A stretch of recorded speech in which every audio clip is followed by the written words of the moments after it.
میں رشتہ اور آنٹی، یہ ایک دلچسپ داستان ہے، ضرور پڑھیے، شاید زندگی بھر کے لیے نصیحت مل جائے انشاءاللہ۔ میں اور میری بیوی سونے کی انگوٹھی خریدنے کے لیے سونار کی دکان پر گئے۔ کچھ انگوٹھیاں دیکھنے کے بعد میری بیوی کو ایک انگوٹھی پسند آ گئی۔ قیمت ادا کر کے جیسے ہی میں باہر نکلنے کے لیے مڑا تو ایک باوقار شخصیت سے ملاقات ہوئی۔ وہ مجھے جانتے تھے لیکن میں انہیں بھول چکا تھا۔ بس اتنا یاد تھا کہ ماضی میں کبھی ان سے ملاقات ہوئی تھی۔ یہ صاحب بڑی گرم جوشی سے مجھ سے ملے اور سوالیہ نظروں سے پوچھنے لگے، بیٹا لگتا ہے پہچاننے کی کوشش کر رہے ہیں آپ؟ میں نے معذرت خواہانہ انداز میں کہا، آپ کا چہرہ جانا پہچانا لگ رہا ہے، لیکن یاد نہیں آ رہا کہ آپ سے کب ملاقات ہوئی تھی۔ وہ مسکرا کر بولے، میرا نام محمد اقبال ہے، ویسے لوگ مجھے بڑا بھائی کہتے ہیں۔ آج سے چند سال پہلے آپ اپنے والدین کے ساتھ ہمارے گھر آئے تھے۔ ہمارا گھر گلبرگ میں ہے، شاید اب آپ کو یاد آ گیا ہو۔ ان کی بات سنتے ہی میرا ذہن جھنجھنا اٹھا اور میرا رویہ فوراً مؤدبانہ ہو گیا۔ میں بے اختیار بولا، سب یاد آ گیا بڑے بھائی، سب یاد آ گیا۔ میں نے پوچھا، آپ اکیلے ہیں یا آنٹی بھی آئی ہیں؟ بڑے بھائی نے جواب دیا، جی آنٹی بھی آئی ہیں اور دوسرے بھائی بھی ساتھ ہیں، وہ بیٹھے ہیں، آپ ان سے مل سکتے ہیں۔ میں نے ایک طرف دیکھا تو آنٹی برقع پہنے بیٹھی تھی اور ساتھ ہی دوسرے بھائی بھی کھڑے مسکراتے ہوئے میری طرف دیکھ رہے تھے۔ میں نے اپنی بیوی سے کہا، آنٹی کو سلام کرو، بعد میں ان کا تعارف کروا دوں گا۔ میری بیوی آنٹی کے پاس گئی، انہیں سلام کیا۔ آنٹی نے نہایت محبت سے اس کے سر پر ہاتھ پھیرا اور دعائیں دی۔ میں نے آنٹی کو بتایا کہ یہ میری بیوی ہے اور یہ میرا 3 سال کا بیٹا ہے۔ آنٹی بہت خوش ہوئی اور اپنے بیٹے کی طرف دیکھ کر آنکھوں ہی آنکھوں میں اشارہ کیا۔ اس نے میرے بیٹے کی جیب میں 1000 روپے کا نوٹ ڈال دیا۔ میں نے بہت اصرار کیا کہ یہ غلط ہے، لیکن آنٹی نہ مانی۔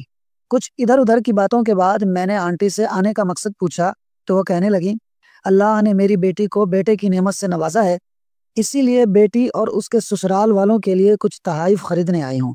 میں نے حیرانی سے پوچھا، آنٹی کون سی بیٹی؟ آپ کی تو سب بیٹیاں شادی شدہ تھیں، صرف ایک کنواری تھی جس کے رشتے کے لیے ہم آئے تھے، لیکن آپ لوگوں نے کہا تھا کہ 5 یا 10 سال تک اس کی شادی کا کوئی ارادہ نہیں۔ حالانکہ یہ بات عجیب لگی کہ گھر بلا کر پھر انکار کر دینا۔ میری بات سن کر آنٹی کو ایک جھٹکا لگا، لیکن وہ ایک سمجھدار خاتون تھیں، فوراً سنبھل کر بولی، یہ بات آپ کو کس نے کہی تھی؟ میں نے کہا، والد صاحب نے۔ اس نے سر ہلایا اور بولی، نہیں بیٹا، بات کچھ اور تھی، لیکن تمہارے والد نے تمہارا پردہ رکھا تھا۔ یہ سن کر میرے اندر تجسس پیدا ہو گیا۔ میرے والد نے کبھی مجھ سے جھوٹ نہیں بولا، تو پھر یہ حقیقت کیا تھی؟ میں نے اپنی بیوی سے کہا، تم تھوڑی دیر کے لیے بچے کو کچھ کھلا پلا لو، میں آنٹی سے بات کرتا ہوں۔ آنٹی نے مجھے اکیلے میں کہا، جس دن تم اور تمہارے گھر والے ہماری بیٹی کا رشتہ لینے آئے تھے، اسی دن میں نے تمہارے رشتے سے انکار کر دیا تھا۔ تم ایک پڑھا لکھا اور کامیاب انسان بن سکتے تھے اور مجھے یقین تھا کہ تم میری بیٹی کو خوش رکھو گے، لیکن رشتہ جوڑنے کے لیے صرف لڑکے کو نہیں دیکھا جاتا بلکہ اس کے خاندان کو بھی پرکھا جاتا ہے۔ ہم نے ہمیشہ ایسے رشتے جوڑے جو وقت آنے پر ایک دوسرے کا سہارا بنے، نہ کہ صرف خوشیوں میں شریک ہوں اور مشکل وقت میں کنارہ کر لیں۔ میں نے کہا، آنٹی ہمارے خاندان میں سب ایک دوسرے پر جان چھڑکتے ہیں، ہم سب ایک دوسرے کے دکھ سکھ میں برابر کے شریک ہوتے ہیں۔ اگر آپ برا نہ مانیں تو شاید آپ کو غلط فہمی ہوئی ہے۔ آنٹی نے ایک سرد آہ بھری اور کہا، بیٹا تم ابھی بہت چھوٹے ہو، جو چیزیں میں دیکھ سکتی ہوں ان کا تم تصور بھی نہیں کر سکتے۔ میرے استفسار پر آنٹی نے کہا، میں نے اپنی بیٹی کے لیے کچھ شرائط رکھی تھی، جو بھی رشتہ دیکھنے آئے وہ اپنے تمام بیٹوں اور ان کی بیویوں کے ساتھ آئے، سب سے اچھے کپڑے پہن کر آئیں، خواتین اپنے مکمل زیورات پہن کر آئیں، اگر گھر کے ہر فرد کے پاس اپنی گاڑی ہے تو وہ اپنی گاڑی میں آئیں۔ میں حیران ہوا اور بولا، یہ شرطیں کیوں؟ کیا آپ لوگوں کو دولت دیکھنی تھی؟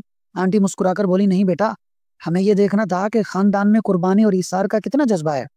جب تمہارے والدین ہمارے گھر آئے تو میں نے دیکھا کہ تمہارے بھائیوں کی گاڑیاں مہنگی تھیں مگر تمہارے والد کی گاڑی پرانی تھی، تمہارے بھائیوں کے کپڑے قیمتی تھے مگر تمہارے والد کے سادہ، تمہاری بھابھیوں کے زیورات چمک رہے تھے مگر تمہاری ماں کے زیورات نہ ہونے کے برابر تھے۔ جب میں نے کھانے اور بچوں کی ذمہ داری پوچھی تو معلوم ہوا کہ تمہارے بھائی خود اپنی بیوی بچوں کا خیال رکھتے ہیں مگر تمہارے والد آج بھی تمہاری بہن کو کالج چھوڑنے جاتے ہیں۔ میں نے سوچا، جن بیٹوں کو والدین کی قربانیوں کا احساس نہیں، وہ ہماری بیٹی کا خیال کیسے رکھیں گے؟ اسی لیے میں نے انکار کر دیا تھا۔ آنٹی چلی گئیں مگر میری آنکھوں کے سامنے والدین کا چہرہ گھومنے لگا۔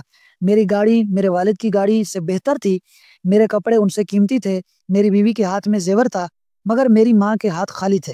میں نے بیوی کے لیے انگوٹھی خریدی مگر ماں کا خیال نہ آیا جس نے میری شادی کے لیے اپنا زیور بیچ دیا تھا۔